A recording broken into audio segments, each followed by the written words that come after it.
दोस्तों, सबसे पहले हाथ जोड़कर ऐसे लोगों से माफी चाहूंगा जो लोग केवल और केवल हिंदू, मुसलमान, भाजपा, कांग्रेस इन सब चीजों में ही रहते हैं और इन्हीं के लिए वीडियोस को देखते हैं और ऐसे ही कमेंट्स पास करने में विश्वास रखते हैं।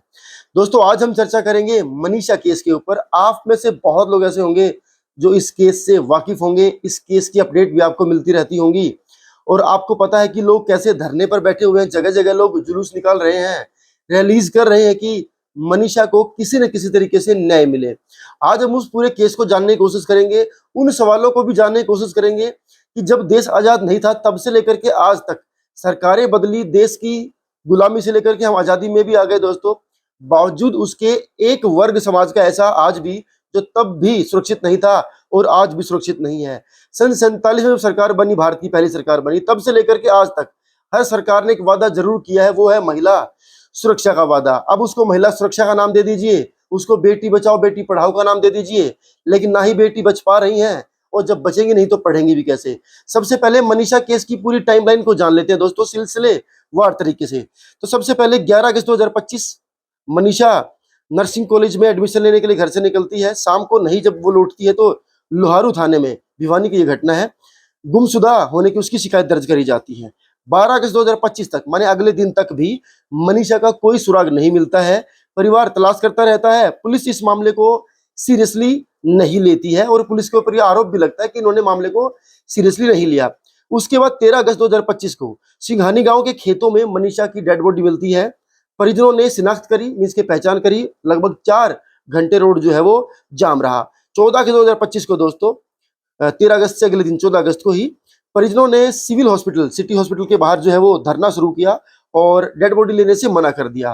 पोस्टमार्टम में पता लगा कि मनीषा का जो गला है उसको 29.5 सेंटीमीटर जो है वो कटा हुआ था।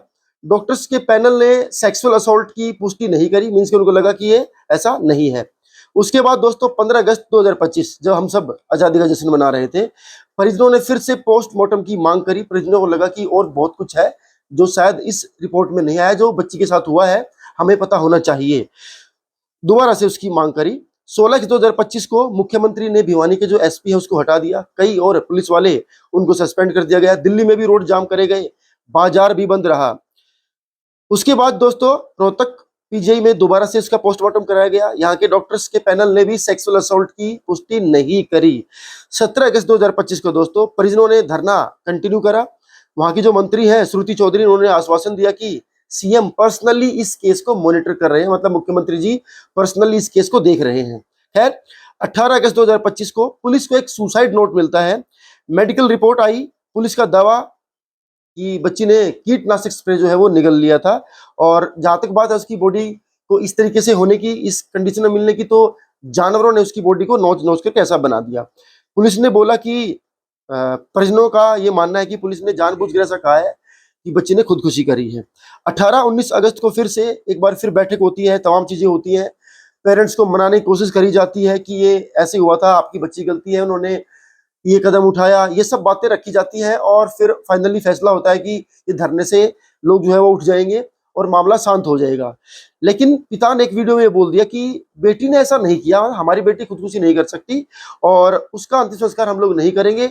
एक बार फिर से ये मसला दोबारा से उठता हुआ जो है वो दिखाई दिया और परिजनों का ये भी मानना है कि पुलिस ने और कमेटी ने उनके ऊपर दबाव बनाया कि वो एक्सेप्ट कर ले कि हाँ ऐसा ही हुआ था जैसा हम लोग कह रहे हैं।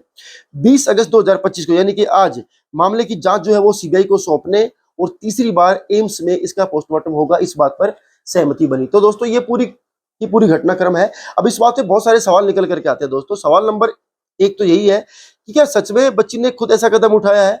लेकिन जब उसकी बॉडी की कंडीशंस को देखा गया तो उसमें बहुत सारी चीजें ऐसी मिली हैं, आसपास की जो चीजें हैं वो भी कुछ ऐसी मिली हैं जिससे ये शक गहराता है कि बच्ची ने ऐसा नहीं किया होगा। और जहां तक है बॉडी के ऐसा हो जाने की, तो उस एरिया में इतना कोई खतरनाक जानवर भी नहीं है दोस्तों और ना ही कोई खुद के साथ इतना बुरा कर सकता है। और सबसे बड़ी चीज ये भी है कि इसमें परिजनों का ये भी दावा कि कुछ बड़े लोग शामिल हैं जिनको बचाने के लिए शायद ऐसा किया जा रहा है।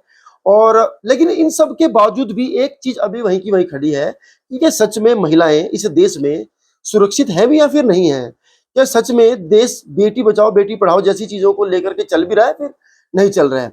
और ऐसी घटनाएं हर साल बढ़ती क्यों हैं? हर 10 मिनट में, 20 मिनट में देश में एक ऐसी घटना शामिल होती है, उस घटना का जिक्र होता है, उस घटना की रिपोर्ट दर्ज कराई जाती है।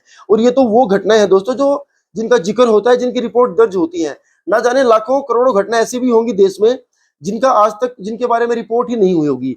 लेकिन ये सारा का सारा समाज इस मामले में महिलाओं के ऊपर आकर के एक बात छोड़ देता है कि महिलाएं इस समय घर से बाहर ना निकले, महिलाएं ऐसे कपड़े ना पहने, महिलाएं ये ना करें, महिलाएं वो ना करें। समाज कितना भी बदलता रहेगा, लेकिन समाज की एक खूबी हमेशा रहेगी दोस्तों, जो कमजोर वर्ग है, समाज कभी नहीं चाहेगा वो कमजोर वर्ग अपने ऊपर डिपेंडेंट बने।